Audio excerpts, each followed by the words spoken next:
Les images glacent le sang. Plus de 50 personnes sont mortes dans le bombardement de la gare de Kramatorsk, dans l'est de l'Ukraine, alors que ces gens essayaient justement de fuir par train avant la nouvelle offensive des Russes dans la région. Pour ajouter l'insulte à l'injure, un message pour nos enfants était écrit sur un des missiles meurtriers. Une attaque cruelle, cynique, vertement dénoncée par la communauté internationale, en commençant par la présidente de la Commission européenne. We have seen the cruel face of Putin's army. We have seen the recklessness and the cold-heartedness with which they have been occupying the city. Here in Bucha, we saw our humanity being shattered, and the whole world is mourning with the people of Bucha. Monsieur Ray, bonsoir. Merci d'être avec nous ce soir. Bonsoir, grand plaisir de vous voir. Pour commencer, je voudrais avoir votre réaction à cette dernière attaque sordide, meurtrière à la gare de Kramatorsk. Comment vous réagissez? C'est un crime de guerre. Il n'y a pas question. C'est dirigé directement vers la population civile. Ceux qui voulaient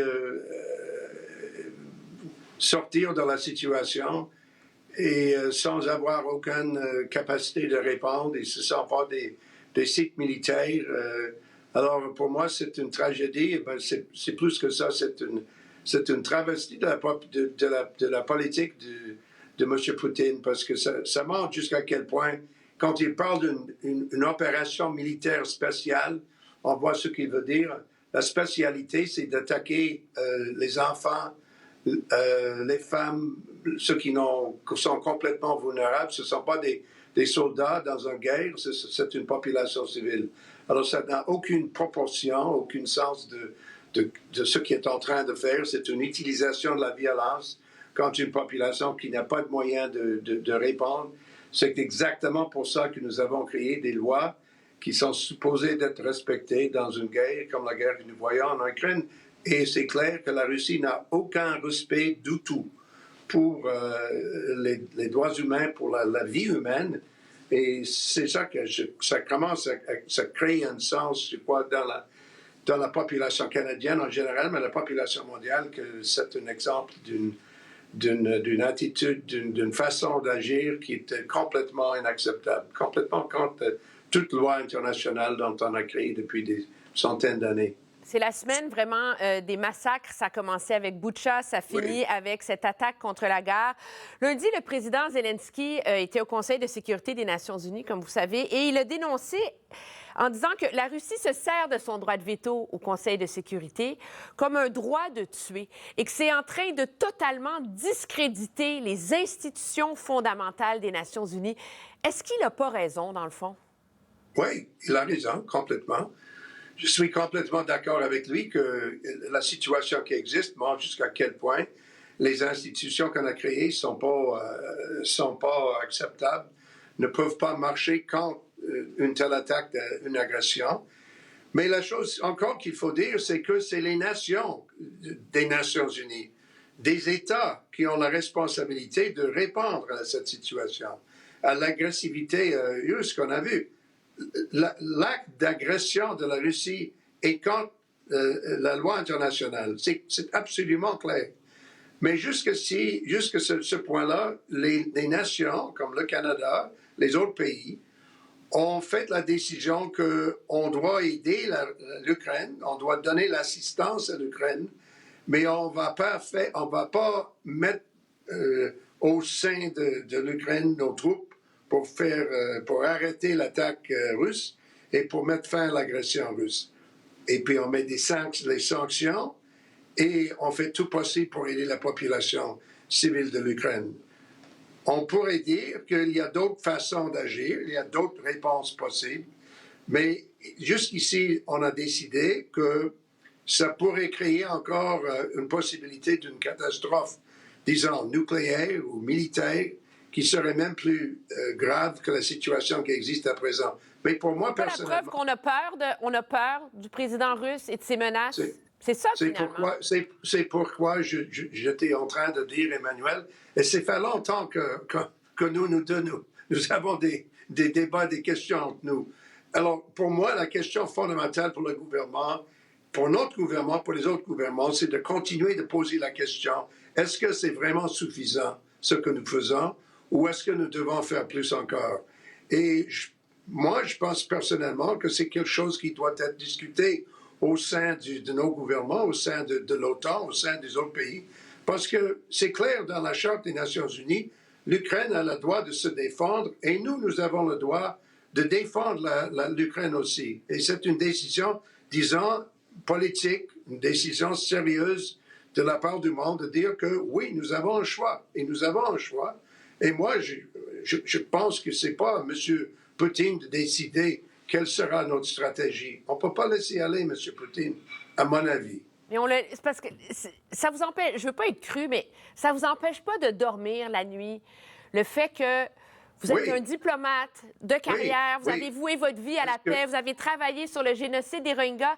Et là, on est confronté, jour après jour, des enfants, des femmes abattues parce qu'on a peur du président russe et de sa réponse. Moi personnellement, je n'ai pas peur de lui. Ce que je suggère, est-ce que vous dites qu'est-ce que je dors? Non, pas tellement bien. Je ne sais pas comment on pourrait dormir.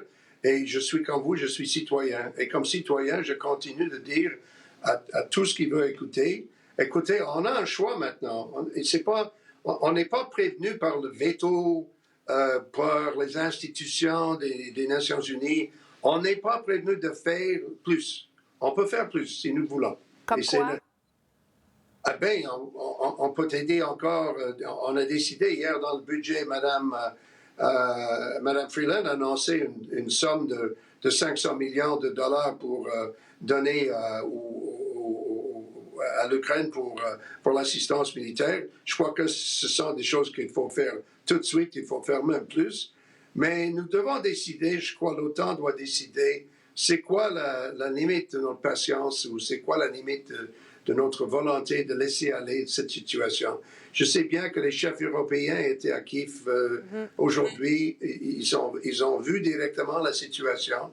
Et je crois qu'il faut continuer de voir et de revoir comment est-ce qu'on peut laisser aller une situation qui est tellement inacceptable.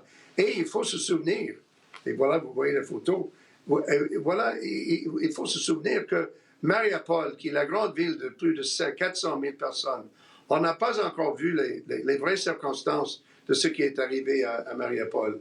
Et je suis convaincu que la situation là-bas est même pire que nous avons vu jusqu'ici. C'est même pire. Et c'est même pire que les massacres qu'on a vus jusqu'ici. Alors, c'est pas, je pense qu'il faut continuer de faire tout possible pour mettre fin à la guerre. Et pour moi, une victoire pour M. Poutine, c'est impensable. C'est absolument impensable qu'on pourrait laisser un dictateur comme ça faire ce qu'il veut faire avec une population civile qui sont chères à nous, les Ukrainiens, depuis des années, nous, Canadiens, Ukrainiens, on est proche de tout ce pays. On doit répondre plus rapidement. Est-ce qu'on approche, en conclusion, selon vous, d'un point de bascule en termes d'intervention de l'Occident aux côtés de l'Ukraine? Moi, je ne peux pas prédire. Je fais pas, comme vous le savez, c'est comme des élections. Je ne fais pas des prédictions, mais je vous dis que, à mon avis, c'est essentiel pour les gouvernements de vraiment réfléchir de ce qu'ils sont capables de faire encore, parce que nous voyons, comme on a vu à Rwanda, comme on va d'autre part, des massacres qui sont en train d'avoir lieu. Nous savons très bien ce qu'ont les bouts politiques et ethniques de M. Poutine. On ne peut pas accepter ça. On ne peut pas accepter des massacres. On doit répondre. Et je crois que ça vient maintenant le moment où tous nos pays doivent décider de qu'est-ce qu'ils sont prêts à faire. M. Ray, je vous remercie d'avoir pris le temps de faire le point avec nous ce soir. Merci beaucoup, Emmanuel. Enchanté de voir.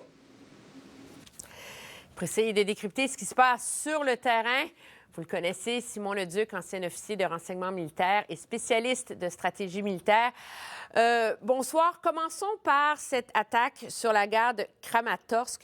La Russie dit qu'elle ne peut pas être tenue responsable parce que le missile qui a été utilisé, Tochka-U, est un missile qui est utilisé par l'Ukraine. Donc, elle s'en lave les mains, elle dit, vous voyez, ça ne peut pas être nous. Est-ce que ça tient la route comme argument?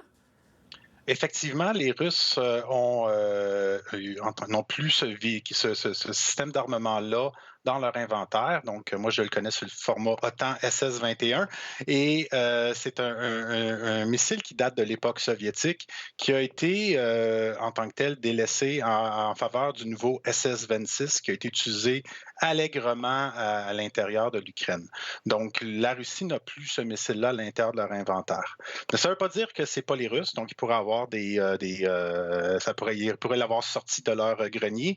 Mais ce que je crois qui est le plus probable, ça se trouve à être, le missile semble être parti de la République de Donetsk. Et un peu comme nous qui donnons le vieux matériel soviétique à l'Ukraine, les Russes aussi peuvent donner du vieux matériel soviétique à la République de Donetsk et la République de Luhansk. Et eux pourraient avoir utilisé ce missile-là. Et quand on regarde l'écriture, qu'est-ce qui est marqué? C'est pour nos enfants. Oui, qu'est-ce que ça veut dire, ça, dans votre esprit?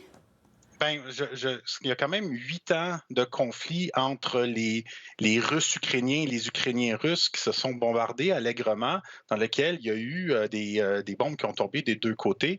Et donc, là-dessus, j'aurais tendance à dire une notion un peu revancharde de dire on a perdu des personnes, vous voulez partir, on vous remet une monnaie de votre pièce. Et donc, ça serait comme volontaire, mais je ne suis pas certain, vraiment pas certain que ça vient des Russes. J'ai plutôt tendance à dire que ça viendrait là, de la République séparatistes de Donetsk. qui sont dans le Donetsk. Là.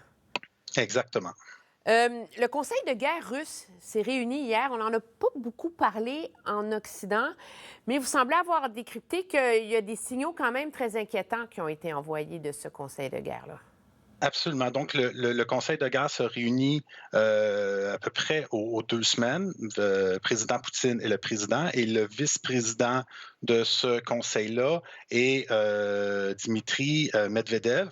Et en tant que tel, il a fait une déclaration aujourd'hui sur Telegram et je suis allé le lire en intégrale en russe et c'est très, très, très inquiétant. Donc, pour essentiellement, c'est le bras droit. Là. Poutine meurt, c'est lui qui prend la relève. Là. Donc, et pour lui, les sanctions sont une agression qui menace l'État russe à un niveau existentiel. Et ça constitue une guerre hybride, une guerre économique, et tout pays a le droit de se défendre, et la Russie va utiliser ce droit. Et la Russie est prête à aller jusqu'à une rupture diplomatique complète avec certains pays. Donc, je ne serais pas surpris, et surtout après avoir écouté M. Ray, qu'on se dirige vers une guerre, là. On se dirige à rupture diplomatique complète, c'est les diplomates sont partis de chacun de leur côté. Et j'aimerais juste renchérir sur l'importance d'avoir peur. Donc, les Russes, c'est pas des talibans. Les Russes disposent de moyens qui peuvent nuire à notre mode de vie. Et si vous me permettez juste de donner l'exemple d'un moyen intermédiaire, donc si les Russes diraient, vous attaquez de manière existentielle notre économie, nous allons attaquer de manière existentielle votre économie. Il y a les armes à impulsion électromagnétique, les Super EMP. Et essentiellement, c'est une arme qui, en atmosphère, va dégager des ondes qui vont refléter sur le champ magnétique de l'atmosphère, qui va prendre une grande périphérie et qui va inonder le terrain d'ondes. Et nos appareils électroniques ont des antennes, viennent à capter ces ondes-là. Et le matériel électronique est capable de soutenir, mais quand ça arrive à 50 000 volts par mètre carré, l'appareil électronique a tendance à flancher et à briser. Et là, les armes russes pourraient aller jusqu'à 250, 300 ou 350 000 volts par mètre carré. Et avec une très forte répartition, ce qui ferait qu'on n'aurait plus de système de communication, plus de système électrique, les voitures cesseraient de fonctionner. Et ça, c'est dans le meilleur des scénarios. Ça reste théorique, c'est une arme qui n'a jamais été utilisée, mais si on prend par exemple le président, le premier ministre Netanyahou d'Israël, quand il menaçait l'Iran, il disait on peut vous renvoyer à l'âge de pierre. Et c'est en faisant référence à ces armes-là. Fait que oui, il faut avoir peur des Russes. Donc, il y a une escalade. C'est la question finalement que tout le monde se pose. Est-ce qu'on est à la veille d'une nouvelle escalade de ce conflit? Simon Leduc, je vous remercie d'avoir été avec nous. C'est intéressant. D'une part, on a Simon Leduc qui nous explique que les Russes envoient clairement les signaux qui sont prêts à passer à un autre niveau au-delà des frontières de l'Ukraine. Et en même temps, dans son langage très diplomatique, les signaux de M. Ray étaient quand même assez clairs. On s'entend qu'il y a une réflexion sérieuse à savoir si l'Occident va plus loin. Est-ce que ça vous inquiète, Marc-André? Bien, c'est certain que l'Occident, on doit prendre et se poser la question présentement parce que qu'est-ce qu'on fait? T'sais, à chaque jour, on voit des images, ça fait 1 mois et demi, on voit ça, à chaque fois, on est touché, on est ébranlé. Autant la classe diplomatique que la classe politique disent qu'ils n'ont pas peur de Poutine, qu'on va faire des sanctions, qu'on ne se laissera pas faire, que Poutine ne peut pas gagner, mais à la fin de la journée, ça continue, là. Et c'est là que les sanctions, après 6, 7, 8 semaines, oui, ça a peut-être des effets, mais pas assez pour arrêter Vladimir Poutine. Fait qu'à partir de ce moment-là, bientôt, là, je pense qu'on va arriver à un point de rupture, puis il va falloir se poser les vraies questions. Et ce que Simon Leduc vient de nous dire, c'est sûr que c'est très inquiétant, mais peut-être que la finalité, on la connaît, c'est juste qu'on essaie de se mettre la tête dans le sable. Mais c'est quand même, c'est un dilemme. C'est beau dire qu'on veut éviter la Troisième Guerre mondiale, l'arme nucléaire, etc. Mais je voyais l'ancien général Roméo Dallaire avait une entrevue dans le journal ce matin où il disait que c'est la faillite morale de l'Occident, où on est en train de répéter les erreurs du Rwanda. Et la question se pose, pendant combien de temps on peut hésiter, Antonine? Bien, moi, je le dis depuis le début, on essaie d'éviter l'inévitable. Et je vais reprendre les paroles du président Zelensky, ce qu'il disait à la suite du massacre d'aujourd'hui. Il n'arrêtera pas. Il ne s'arrêtera pas. Et on le sait. Et tout ce qui serait assez efficace pour l'arrêter va provoquer un conflit qui va être extrêmement dommageable. Donc, effectivement, on est devant la faillite morale internationale parce qu'on laisse faire ça. Parce que oui, on a peur, et Simon Leduc nous a très bien expliqué pourquoi il faut avoir peur, et on ne peut pas éviter non plus cette réalité-là qui est très désagréable et qu'on n'a pas envie personne de connaître. Mais en bout de ligne, on va y arriver parce qu'il n'arrêtera pas. Lourd sujet qui alimente des réflexions très difficiles pour nous comme analystes, mais pour nos dirigeants aussi.